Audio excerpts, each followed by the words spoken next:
अस्सलाम वालेकुम व्यूवर्स, मैं अपने चैनल होमियो डॉक्टर हुमा पे आप सबको वेलकम कहती हूँ। आपकी doctor Huma Chishti, vice president COH Pakistan. आज जिस टॉपिक के बारे में बात करूँगी वो एक मेडिसन है और बहुत ही वाइड रेंज में यूज़ होने वाली मेडिसन है। ये एक नोसोड है जिसके बारे में आज बात की जाएगी। मटीरिया मेडिका में इसका इस्तेमाल बहुत ज़बरदस्त है, लेकिन इसको बहुत ज़्यादा कॉशियसली यूज़ करना चाहिए। मैं बात करूँगी ट्यूबरकुलिनम के बारे में। ट्यूबरकुलिनम एक बहुत ज़बरदस्त नोसोड है और टीबी के फोड़े से हासिल होने वाले जहर से तैयार की जाती है। ट्यूबरकुलिनम की कई इकसाम हैं जो जानवरों के मुख्तलिफ टीबी ज़्यादा हिस्सों से तैयार की जाती हैं। इसकी मिसाल आप यूँ ले लीजिए, बेसिलिनम है, ट्यूबरकुलिनम बोविनम है, ट्यूबरकुलिन है और भी कई मेडिसन हैं जिनके बारे में ज़िक्र किया जा सकता है। अब इसको भी हम बाकी नोसोड्स की तरह हाई पोटेंसी में ही इस्तेमाल करेंगे, ये बात हमेशा याद रखिए। और जहाँ तक तमाम होम्योपैथ जानते हैं कि ट्यूबरकुलिनम जो मेडिसन है वो हार्ट पेशेंट्स के लिए इस्तेमाल ना कराना बेहतर होता है। बिकॉज़ ये कि इसको टैकल करना जो है वो आसान नहीं होता। ये नहीं है कि हम यूज़ ही नहीं करवा सकते हैं इसको हार्ट पेशेंट्स में, हम यूज़ तो करवा सकते हैं बट बहुत ही ज़्यादा समझदारी से। इम्पॉर्टेंट बात आपको बताती चलूँ कि टीबी की पहली स्टेज में ज़्यादा असर करती है, जबकि दूसरी और तीसरी स्टेज में इसका इतना असर नहीं होता। इसकी पहचान के हवाले से ये बात सबसे इम्पोर्टेंट है कि कंजम्पटिव कॉन्स्टिट्यूशन के मरीज़ होते हैं, यानी कि बार बार बीमार होने वाले और ख़ुसूसन एक ही मर्ज़ में बार बार मुब्तला होने वाले पेशेंट होते हैं।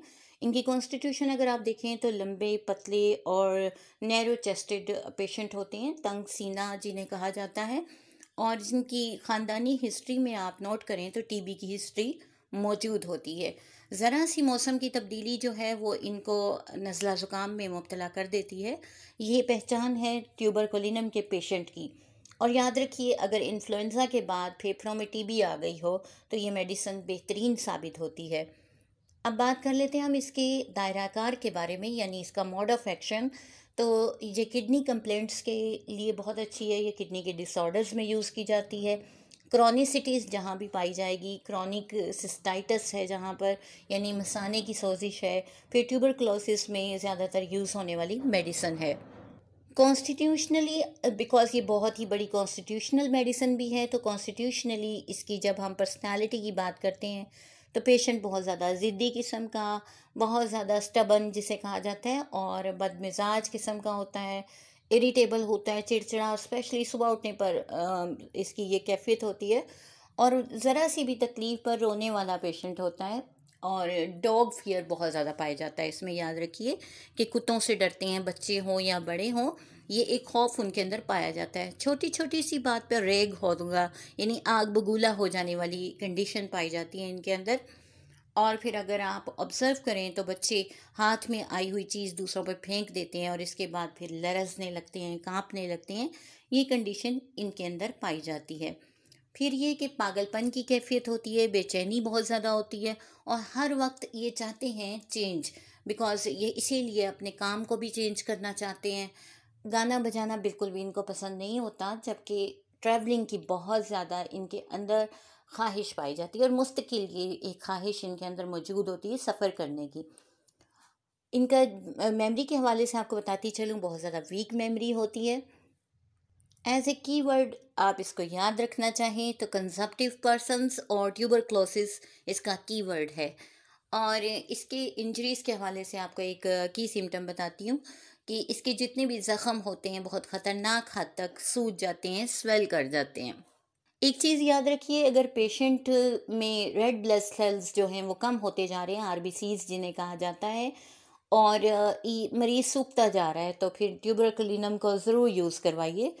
अब हम बात करते हैं क्लिनिकल यूज़ के हवाले से। तो क्लिनिकली इसको ब्रोंकाइटिस में यूज़ किया जाता है और एक्नी प्रॉब्लम में यूज़ किया जाता है, एल्ब्यूमिनूरिया में यूज़ करते हैं, अपेंडिसाइटिस में इस्तेमाल करते हैं हम, पागलपन की कंडीशनों में। और फिर ये है कि हड्डियों की जो केरीज हो जाती है, बोन केरीज जिन्हें कहा जाता है, हड्डियाँ गलने सड़ने लगती हैं, वहाँ पर एस्मा में इस्तेमाल करते हैं। आँखों की ओपेसिटी जहाँ पर हो जाती है, धुंधलापन आ जाता है लेंस में, वहाँ पर यूज़ करते हैं।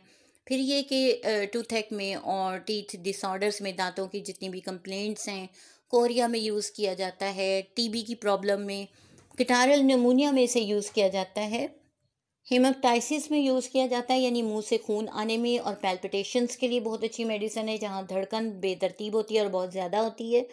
और फिर इन्फ्लुएंजा में यूज़ किया जाता है, ल्यूपस में यूज़ करते हैं, स्किन डिसऑर्डर है, आप समझ सकते हैं। और ये नाइट टेरर्स के लिए बहुत अच्छी मेडिसिन है, रात का खौफ बहुत ज़्यादा पाया जाता है इसमें। नेफ्राइटिस में यूज़ करवाते हैं हम, यानी गुर्दों की सोजिश में, जैसा कि मैंने स्टार्टिंग में बताया कि गुर्दों की कंप्लेंट्स के लिए भी इसे यूज़ किया जाता है। फिर सर दर्द के लिए और लेप्रेसी में भी यूज़ किया जाता है, बर्स जिसे कहा जाता है। फालिज की जो कमज़ोरी होती है उसमें इस्तेमाल करवाते हैं, लिकोरिया में यूज़ की जाती है, बेड वेटिंग के लिए अच्छी है, एज ए मियास्मेटिक मेडिसिन इसे हम यूज़ करते हैं। फिर ये बहुत सारी एलर्जीज़ को कवर करती है और हेड थम्पिंग में बहुत अच्छी है, जहाँ थ्रॉबिंग सेंसेशन होती है हेड की। एक चीज़ याद रखिए कि अमूमन इस मेडिसिन के जो पेशेंट होते हैं पैदाइशी तौर पे हैंडीकैप होते हैं, यानी कि माजूर होते हैं या फिर इनकी नशोनुमा रुक जाती है। दूसरी बात बहुत अहम इंक्लिनेशंस के हवाले से और क्रेविंग्स के हवाले से है कि ठंडे दूध से पेशेंट की हालत हमेशा ख़राब हो जाती है, जबकि भुना हुआ गोश्त, बहुत ज़्यादा रोस्टेड मीट जो है वो पसंद करते हैं। ये इनकी बहुत ज़्यादा पेक्यूलियर सिम्टम है। कुछ ख़ास अलामत बयान करते हुए इसको वाइंड अप करूँगी कि मेनिंजाइटिस की वजह से अगर हम देखते हैं कि स्ट्रैबिस्मस की कैफियत पैदा हो गई है, यानी कि भेंगापन हो गया पेशेंट में, तो हम ट्यूबरकुलिनम को यूज़ करवाएंगे और ये क्योर कर देगी। फिर ये कि राइट साइडेड आई के जो प्रॉब्लम्स होते हैं या आंसू में चशम हो जाता है, कंजक्टिविटिस कहा जाता है जिसे, इसको भी यूज़ किया जाता है इसमें। और सर दर्द मुस्तकिल रहता हो तो हम यूज़ करते हैं ट्यूबरकुलिनम को। फिर ये है कि दोपहर के बाद आप नोट करेंगे तो पेशेंट में बुखार की कैफियत मिलेगी आपको। इसके अलावा आपको कंप्लेंट करेगा पेशेंट कि बिस्तरे में भी पाँव ठंडे होते हैं, बहुत ज़्यादा ठंडे महसूस करता है, छींकें आती हैं, और शाम से इसको दांतों में, कानों में दर्द होने लगता है, स्टमक में पेन होता है, स्टमक में डिस्टेंशन होती है पेशेंट के बहुत ज़्यादा। इसके अलावा हलक के हवाले से, क्योंकि लैरिंक्स और फेरिंक्स बहुत ज़्यादा इन्वॉल्व हैं इस मेडिसिन में, और ट्रकिया, ये सब लंग्स वगैरह, तो हलक में भी सीने में सुइयां चुभने का एहसास होता है। इसके अलावा नेक जो ग्लैंड्स होते हैं वो बिल्कुल उनमें क्रैम्प आ जाता है बहुत ज़्यादा, और नोड्यूलर हो जाते हैं। लंग्स में फाइब्रोसिस देखेंगे आप, स्पेशली राइट साइडेड का जो लंग है उसमें सख्ती आ जाएगी फेफड़े में, और नींद बहुत कम होती है पेशेंट की। इसके अलावा गर्दन के पीछे जो है वो एब्सेस वगैरह बन जाते हैं। हर टाइम पेशेंट जो है टायर्डनेस की शिकायत करेगा, और मामूली सी मेहनत से भी इसे पसीना आ जाता है। इसके अलावा इसकी थाई पेन्स बहुत ज़्यादा होती हैं। मेडिसिन को जैसा कि मैंने बताया कि ऊंची ताकतों में यूज़ करना चाहिए, जैसे कि 200 में 1 में यूज़ करेंगे, और इससे ऊपर भी यूज़ करवाई जाती हैं। यूजुअली वैसे 200 और 1 में इसके रिज़ल्ट्स मिल जाते हैं, और मैंने भी रिज़ल्ट इसी तरह लिए हैं इनसे। फिर ये है कि बेसिलिनम को याद रखिए कि इसके साथ ज़रूर यूज़ करवाएं, ये इसकी हेल्पिंग मेडिसिन है, और इसके एडवर्स जो इफ़ेक्ट्स होते हैं उनको ये कवर करती है। आज के लिए इतना ही, किसी नेक्स्ट टॉपिक तक के लिए इजाज़त दीजिए। अल्लाह हाफिज़। चैनल को सब्सक्राइब कर दीजिए और लाइक करना ना भूलिए। कमेंट सेक्शन में अपनी राय ज़रूर दीजिए।